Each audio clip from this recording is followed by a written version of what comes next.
Hola, este es el segundo video de la clase de política de crecimiento económico. Recuerden que quedamos en el análisis del problema de estabilidad de Harrod-Domar. Ustedes pueden ver aquí en este gráfico la comparación de modelos cuyo equilibrio representa una trayectoria estable, mientras en el lado derecho encontramos la representación del modelo de Harrod-Domar que tiene este problema de inestabilidad, donde si en algún momento el producto se sale de la senda de crecimiento estable, va a presentar crecimientos explosivos.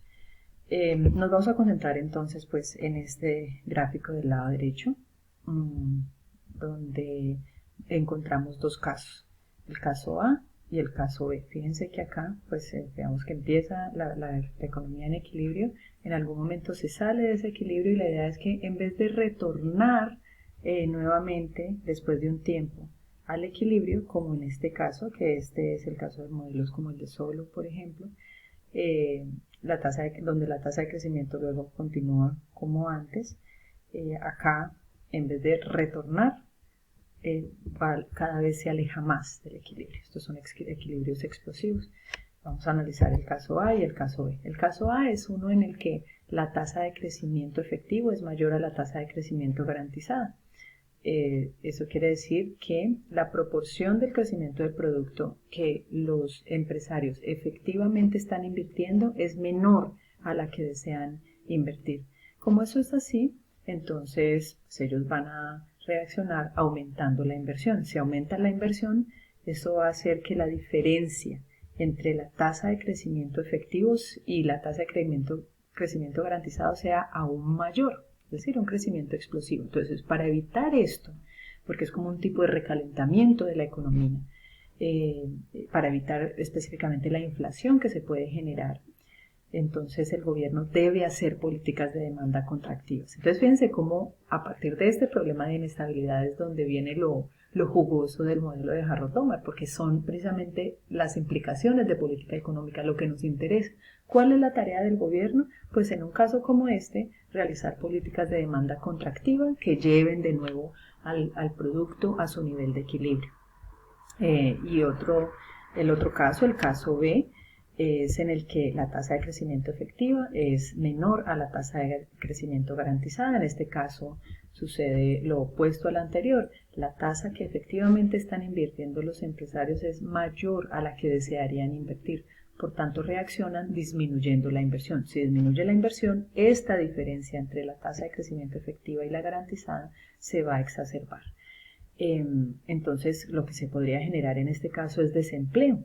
¿Qué tiene que hacer el gobierno? Hacer políticas de demanda expansivas. Entonces, fíjense pues las implicaciones de este modelo. Sí hay necesidad de intervención pública, como con políticas de demanda. Aquí entonces pues juega un papel importante las rigideces de precios, es decir, que los precios se demoren en ajustarse para equilibrar la oferta y la demanda y evitar el desempleo involuntario, ¿no? Aquí se ofrece una explicación formal a la existencia de desempleo involuntario que Keynes introdujo en su análisis. Bueno, entonces ya los neoclásicos mostraron que si se tiene una economía que tiene precios flexibles, tecnologías con elasticidad de sustitución distinta de cero, es decir, por ejemplo, como la que la ecuación o la función de producción tipo Cobb-Douglas representa, que se van a eliminar estos problemas de estabilidad del modelo de Harrod-Domar. Precisamente entonces ese es el aporte de los modelos que vamos a estudiar. Entonces, primero nos vamos a dedicar a los modelos de crecimiento exógeno, el de Solow y el de Ramsey, y después a los modelos de crecimiento endógeno, ¿no? Entonces, empecemos con el de Solow. Este modelo, recuerden que no solo este modelo, sino pues todos sus aportes a la teoría del crecimiento son los que le dieron pues a Solow el mérito para obtener el premio Nobel de Economía. Fíjense que los supuestos son similares a los del modelo de Harrod-Domar que vimos en el video 1. Pero adicionalmente tenemos que la tasa de depreciación sí es positiva y además y fundamental diferencia es que la función de producción tiene esta fórmula de Cobb-Douglas, es decir, hay una elasticidad de sustitución distinta de cero, se presentan rendimientos decrecientes de cada uno de los factores productivos. Acuérdense de la manera en que ustedes demuestran que esta función tiene rendimientos decrecientes de K y L, es haciendo la primera y segunda derivada de esta función. También hay rendimientos constantes a escala, que también ustedes en su momento saben cómo hacer, es decir, si se duplican los factores de producción, el producto también se va a duplicar. Bueno, todo este proceso ustedes ya lo vieron, así que no nos vamos a concentrar en esto. Esta es la dinámica de la renta per cápita y esta es la ecuación fundamental. ¿Qué nos importa en este modelo? Es explicar la dinámica, ¿sí? Porque de aquí también pues vamos a derivar implicaciones de política económica. Fíjense que acá sí estamos hablando de un modelo que representa un equilibrio estable.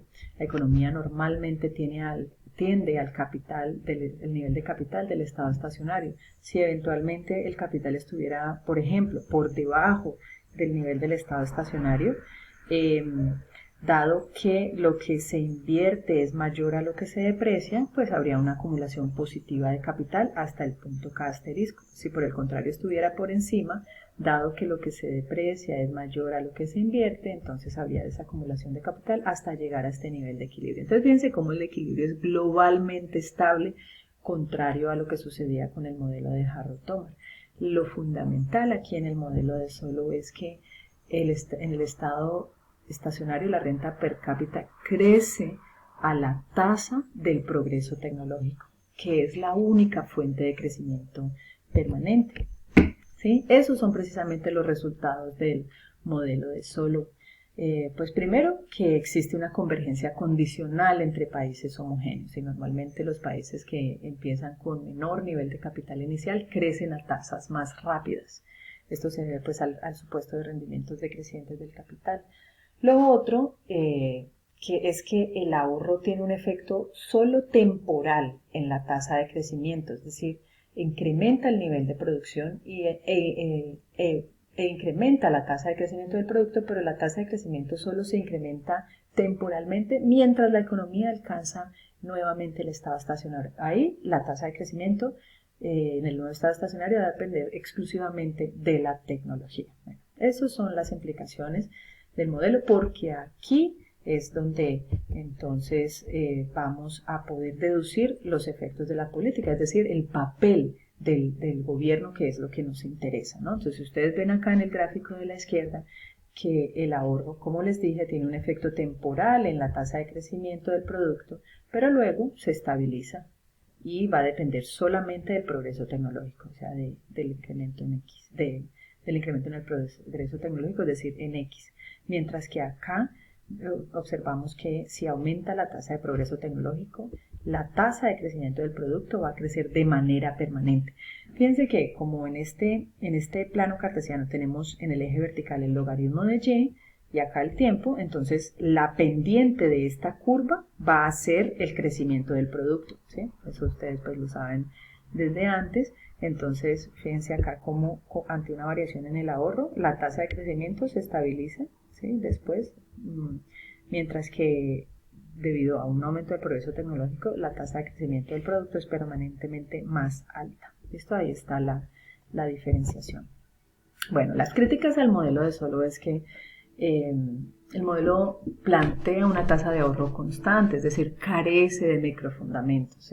Dice, bueno, pues el ahorro es muy importante y el ahorro debe ser el resultado de una decisión óptima de los individuos, y esto pues lo desconoce Solow y pues la mayoría de otros modelos neoclásicos e incluso el de Harrod-Tomar.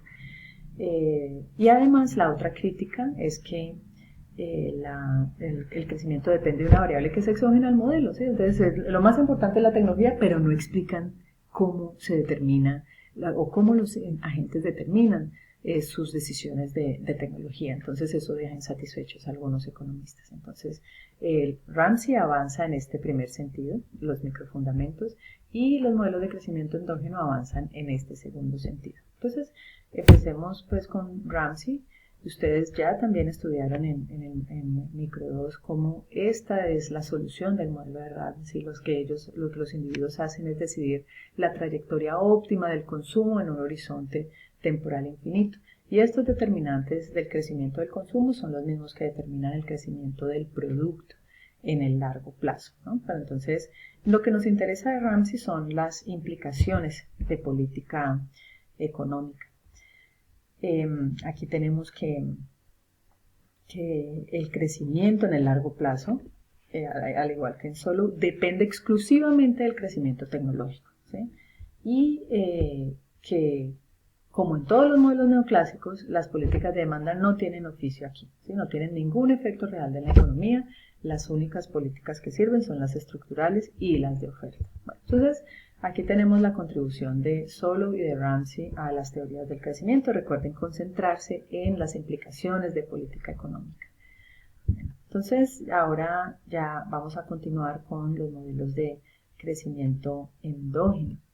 Estos modelos de crecimiento endógeno tienen, pues, digamos, una ventaja respecto a los exógenos que vimos, los de Solow y el de Ramsey, y es que para ellos es posible explicar el equilibrio dinámico con tasas de crecimiento positivas que no dependen solamente del progreso tecnológico, ¿sí? O sea, aún si no existiera progreso tecnológico, estos modelos son capaces de explicar las tasas de crecimiento positivas en la producción, ¿no?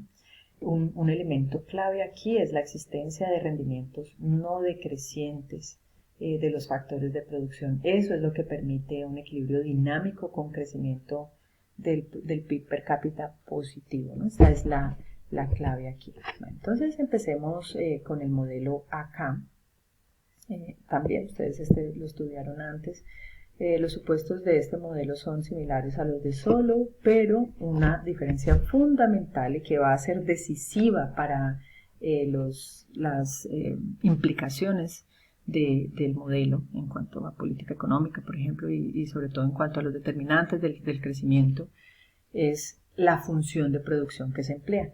Fíjense que en esta función de producción la productividad marginal del capital es constante y no decreciente como en el caso de Solow. En el caso de Solow, esa productividad marginal decreciente de los factores era lo que eventualmente iba a llevar a la economía al estado estacionario, mientras que aquí en este caso, pues la economía siempre va a crecer y a una tasa constante. Fíjense, esta es la tasa de crecimiento del producto.